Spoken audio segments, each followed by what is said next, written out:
All right, let's talk about the conclusion of Chapter 7 of Book 1 of Aristotle's Nicomachean Ethics. We are working here with the Roger Crisp translation from Cambridge University Press. We are on page 12 and the top of page 13, the final two long paragraphs of this version. Aristotle writes, "If the characteristic activity of a human being is an activity of the soul, in accordance with reason, or at least not entirely lacking it, and if we say that the characteristic activity of anything is the same in kind as that of a good thing of the same type, as in the case of a lyre player and a good lyre player, and so on without qualification, in the same way, in every case, the superiority of the good one in virtue of being an addition to the characteristic activity, for the characteristic activity of the lyre player is to play the lyre, that of a good lyre player is to play it well, then if this is so, and we take the characteristic activity of a human being to be a certain kind of life, and if we take this kind of life to be the activity of the soul and actions in accordance with reason, and the characteristic activity of the good person to be to carry this out well and nobly, and the characteristic activity to be accomplished well when it is accomplished in accordance with the appropriate virtue, then if this is so, the human good turns out to be activity of the soul in accordance with virtue, and if there are several virtues, in accordance with the best and the most complete. Again, this must be over a complete life, for one swallow does not make a summer, nor one day. Neither does one day or a short time make someone blessed and happy." My comment. Now, this is a long and complex paragraph with one very long conditional sentence with a number of parenthetical asides at the beginning of it. I think what's important to take out of this part of the chapter is that, first, Aristotle is noting that if there is a characteristic activity of the human being, then that same characteristic activity also specifies a standard of excellence, a standard of judgment for the human being.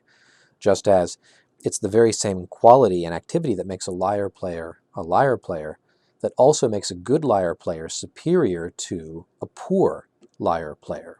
That is, he does it, the one who does the excellent one of its kind is the one who performs the characteristic activity best or to the highest perfection. The same thing we should expect in the human being. If the human being's characteristic activity is activity of the rational part of the soul, then the person who performs this activity in the most perfect way, or to the highest degree, is going to be the most excellent person, living the best sort of human life. And this is where he brings in the word virtue at the end of this paragraph. So the well-lived human life will be a life of complete virtue, and he says in the final sentences, it also will be a life lived over a complete lifespan. This is quite important when we're contrasting Aristotle's moral theory with the moral theory of some modern thinkers. Aristotle emphasizes that to live a good life means to live a good life all the way from one's youth to one's death. We don't evaluate a person's moral life or moral decisions in isolation from the context of a fully lived life. We'll return to this point later, I'm sure. The final paragraph of this chapter reads, "So let this serve as an outline of the good, since perhaps we have first to make a rough sketch and then fill it in later. One would think that anyone with a good outline can carry on and complete the details, and that in this task time will bring much to light or else offer useful assistance. This is how skills have come to advance, because anyone can fill in the gaps. But we must bear in mind what we said above, and not look for the same precision in everything, but in each case whatever is in line with the subject matter, and the degree appropriate to the inquiry." Pause here. I want to comment that this is a point we see over and over that Aristotle making with regard to judgments about ethics and about political science, that we cannot expect the same degree of precision in ethics that we would expect in mathematics. This is a point we'll return to later, and an important point of contrast with other thinkers. Returning to the text.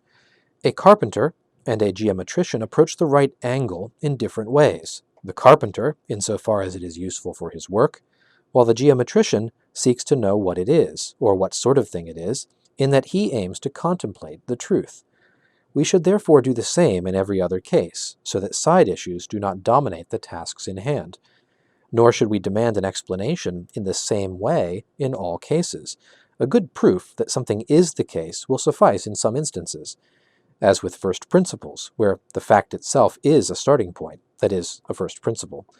Some first principles we see by induction, some by perception, some by a kind of habituation, and others in other ways.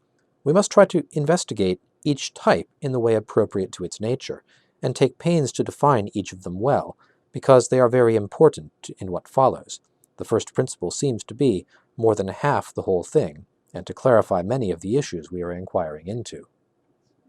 So Aristotle has finished chapter 7 giving us an outline of his idea of the good and of the highest good of the human being. It will be an activity of the rational part of the soul, but this is still an outline to be filled in, and we're going to do more of that in the coming chapters of Book 1 and in parts of Book 2. That's all for right now. Goodbye.